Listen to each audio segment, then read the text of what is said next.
Now coming to sarcolemma, the covering between the extracellular and intracellular part is the sarcolemma, but the basic unit of contraction is the sarcomere. Each sarcomere forms the basic unit of contraction.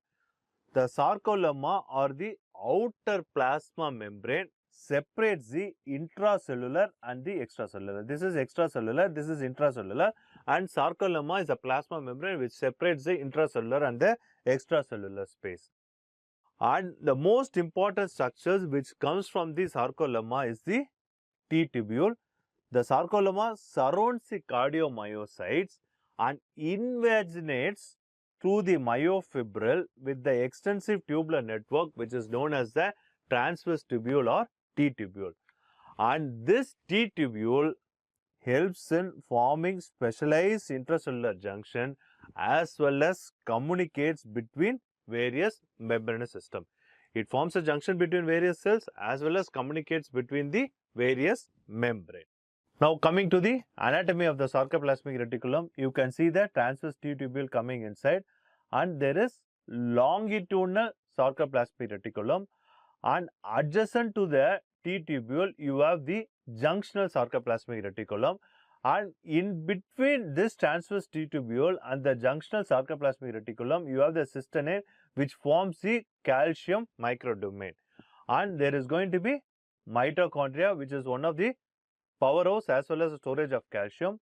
This is the L-type calcium channel and this is the Raaonlin receptor which is located on the sarcoplasmic reticulum. It is a junction between these two, plays a major role in calcium. When the action potential comes in, the calcium which comes in passes via this L-type calcium channel. Now this L-type calcium channel will open up and this calcium is released inside the cell and it interacts with the Raaonlin receptor and lot of calcium from the sarcoplasmic reticulum will be produced, and this calcium spark will initiate the contraction, and during relaxation it again goes back into the storage house of mitochondria or longitudinal sarcoplasmic reticulum which requires ATP. This storage of calcium, moving of calcium inside the storage requires ATP.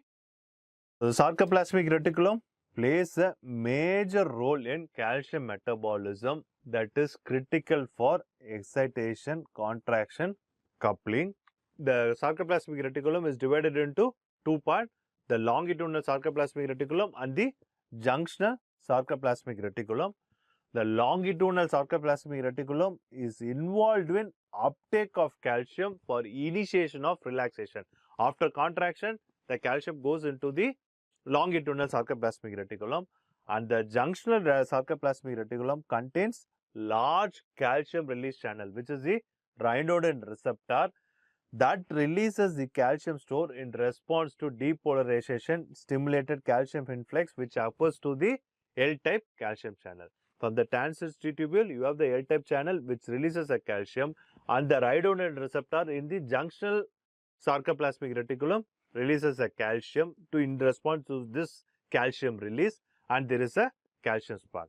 And the Raaonlin receptor which is located at the junction sarcoplasmic reticulum are not only calcium release channel, they form scaffolding protein that anchor many key regulatory proteins. So this Raaonlin receptor plays a very important role in calcium release. Coming to mitochondria, you have subsarcolemmal mitochondria, interfibrillar mitochondria and perinuclear mitochondria. This is wedged between the myofibril within the cell. The mitochondria are the powerhouse of cardiomyocytes and are involved in the generation of ATP. The most important role of mitochondria is to produce ATP.